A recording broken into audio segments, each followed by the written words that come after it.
Hi, welcome to this video.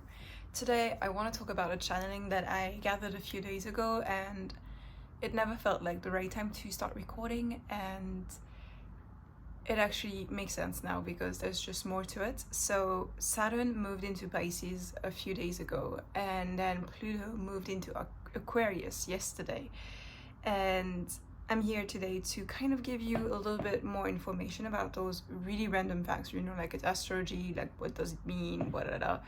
And I don't try to see what it means, I just try to channel the way I do in the morning before the coffee, and we're still in the morning before the coffee, so excuse my face.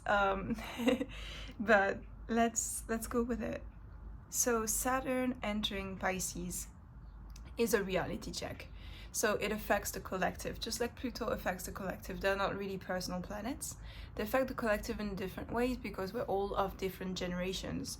So for example, I'm the Pluto in Scorpio generation, I'm around 30, and that's a big generation.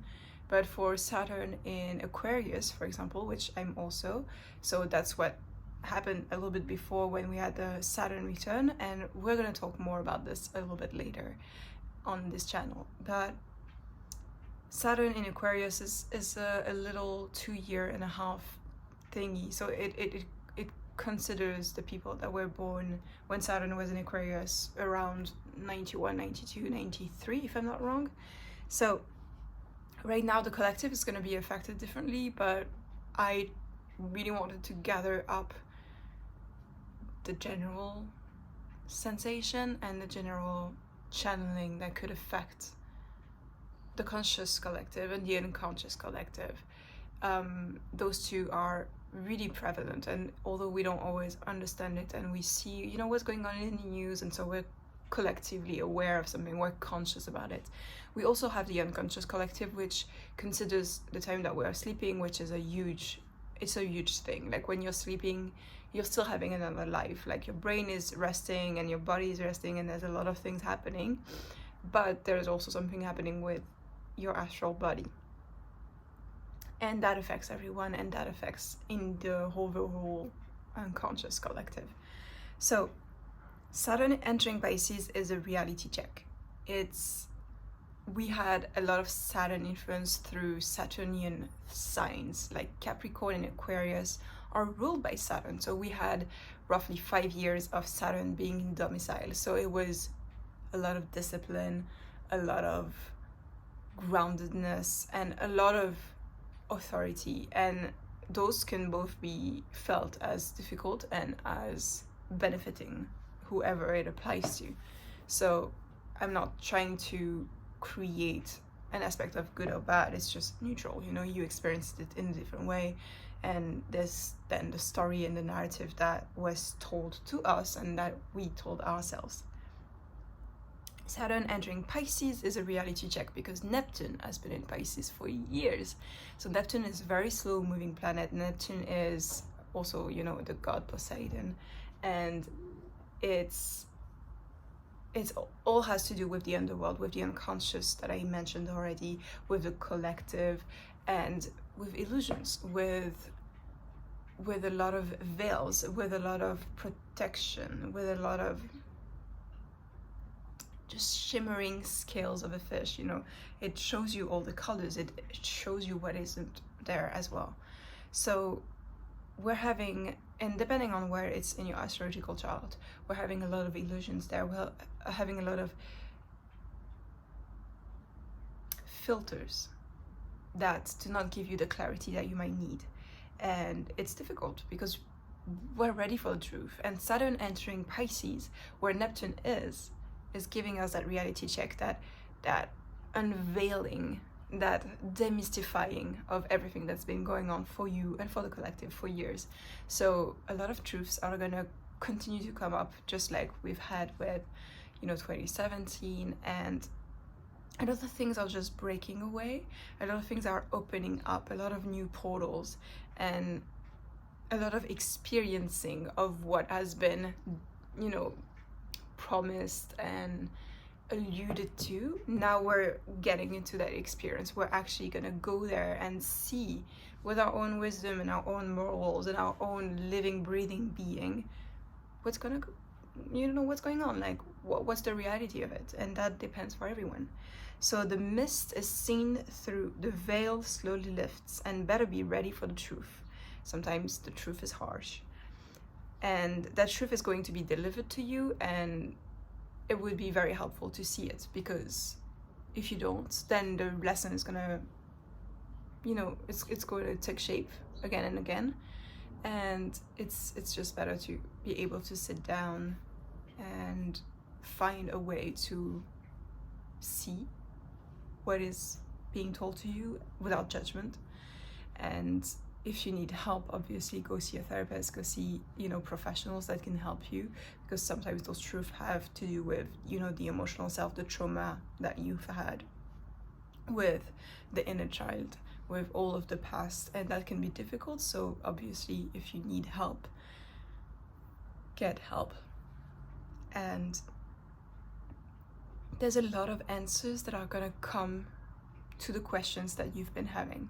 So just like I mentioned, the things that are alluded to, you're gonna get to experience it. It's the same, like a lot of things are gonna start to make sense, and that's great. Like that's great. I love it. I can't wait for that. And that's gonna happen through and through until 2026, when the Saturn in Pisces and all the different retrogrades are gonna skim through that part of the sky.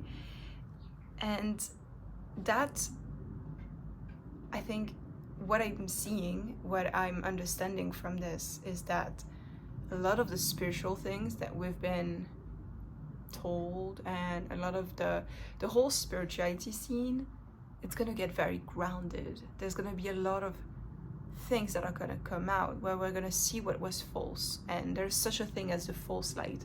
There's a lot of light work that is purely false. It just creates that idea that there's a positive and a negative, and we've got a positive, and like there's a lot of things that are appearing, and even within the illusions within the astral realm, that are appearing as innately good and protective and benefiting of you, and they're not. They're really not. They're just casting illusions. So a lot of the illusions, a lot of the practices, a lot of the things that exist within the spiritual realm are going to be directly grounded into the earth. And that also means that the things that were working for you, that helped you to really ground as a tree but also reach towards the sky, that's gonna grow. Like all the things that work for you, not the illusions, but the real practices, the things that help you get better, feel better in your body, in your mind, in your heart, are going to either be delivered to you, explained to you, because first they were not really seen in the mumble jumble of all those illusions, or they're gonna keep on growing and you can share that with others. So what I see as a collective that's gonna be very much more attracted to groundedness, to groundedness with that collective spiritual self. So that information is also gonna, like that information, the Pisces, the cloud, is also gonna come down into the earth, be rooted, and the roots are connecting to one another. So the collective is going to be more helpful towards one another, more compassionate, more discerning, and that can bring about experiences that are enriching for the people that are connecting to one another. So it's grounding a lot of things that you learned in the past few years. It's bringing discipline and stability to your dreams. It's time to bring into matter the manifestations, the dreams, the ideas into those roots, and then let them flower and let them become fruit. I hope this makes sense. It's always very imagey in my head, and there's a lot of metaphors, just like we mentioned with the roots, but it's really about that motion of like, we ground, and all the filters that were in between, they're disappearing, and all the illusions that we might have looked like, oh my god, yay, they're gonna be seen as what they truly are. But the things that are for you and that you wish to experience, they're gonna come to you. You're gonna attract them to you. So discipline, inner compass, and connection to one another. That's gonna be great. And I feel like we can talk about Pluto in Aquarius a little bit later in the month, or yeah, just a little bit later, because right now as a Scorpio I felt it was a huge shift when Pluto entered Aquarius, and I still don't have the scope of the words that I want to use, so we're gonna come back later to that. Thank you for watching. Thank you so much for supporting the channel with a like or a comment. Thank you for being here. I hope that this brought some information to you and some guidance and some clarity. And if you want more, or if you need more, I'm available for healing sessions, for consulting sessions, and I have my Patreon and my school where you can learn more from me. Thank you so much for watching.